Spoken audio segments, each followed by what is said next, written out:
ओम श्री गणेशाय नमः। सर्वमंगल मांगल्ये शिवे सर्वार्थ साधके शरण्ये त्र्यंबके गौरी नारायणी नमोस्तुते। 7वें दिन का पाठ प्रारंभ। राजा वृषध्वज का चरित्र वर्णन। नारद जी ने पूछा, प्रभु, साध्वी तुलसी भगवान श्री हरि की पत्नी कैसे बनी? इनका जन्म कहाँ हुआ था और पूर्व जन्म में कौन थी? भगवान नारायण कहते, नारद, दक्ष स्वर्णी नाम से एक प्रसिद्ध पुण्यात्मा मनु हो चुके हैं। ब्रह्मस्वर्णी के पुत्र धर्मस्वर्णी के नाम से प्रसिद्ध हुए।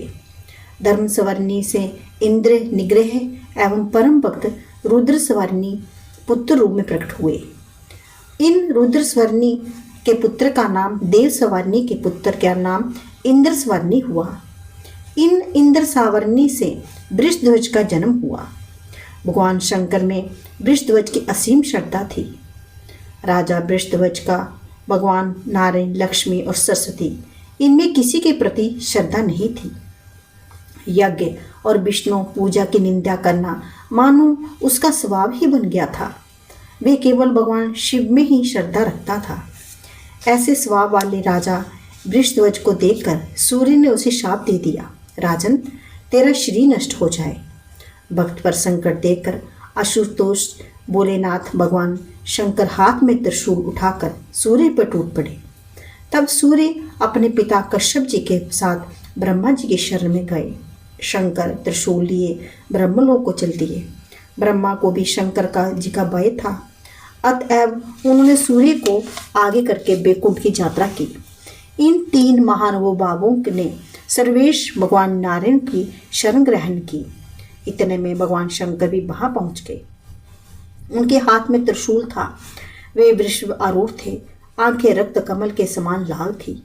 भोलेनाथ वहां पहुंचते ही वृषभ से उतर पड़े और विनम्र होकर उन्होंने शांत स्वरूप परतपर प्रभु लक्ष्मीकांत भगवान नारायण को श्रद्धापूर्वक प्रणाम किया। भगवान विष्णु बोले, महादेव, यहाँ कैसे पधारना हुआ? अपने क्रोध को कारण बतलाइए। महादेव ने कहा, भगवान, राजा वृषध्वज मेरा परम भक्त है। मैं उसे प्राणों से भी बढ़कर प्रिय मानता हूँ। सूर्य ने उसे श्राप दे दिया है, यही मेरे क्रोध का कारण है। जगत प्रभु, अब मेरे उस भक्त की जीवनचर्या कैसे चलेगी, ये बताने की कृपा कीजिए, क्योंकि सूर्य के शाप से उसकी शरीर नष्ट हो चुकी है। उसमें सोचने समझने की शक्ति भी तनिक सी नहीं रह गई। भगवान विष्णु बोले, शंभु, देव की प्रेरणा से बहुत समय बीत गया। 21 युग समाप्त हो गए। जब भी बैकुंठ में आधी घड़ी का समय बीता है, अतः अब आप शीघ्र अपने स्थान पधारिए। भगवान भयंकर काल उसे समय तक वृषध्वज को अपना ग्रास बना लिया था। यही नहीं, उसका पुत्र रक्तध्वज, उसके 2 भी पुत्र हैं। उन महान बाघ पुत्रों के नाम हैं धर्मध्वज और कुशध्वज। वे परम वैष्णव पुरुष सूर्य के शाप से श्रीहीन होकर जीवन व्यतीत कर रहे हैं। ऐसा कहा जाता है, राज्य भी उनके हाथ में नहीं है। एकमात्र लक्ष्मी की उपासना ही उनके जीवन का उद्देश्य बन गया है। अतः उनकी वार्यों के उदर से भक्ति लक्ष्मी अपनी एक कला से प्रकट होगी। तब वे दोनों नरेश लक्ष्मी संपन्न हो जाएंगे।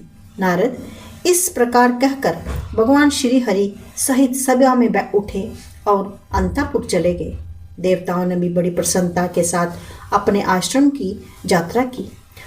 परिपूर्णतम शंकर उसी क्षण तपस्या करने के विचार से चल पड़े।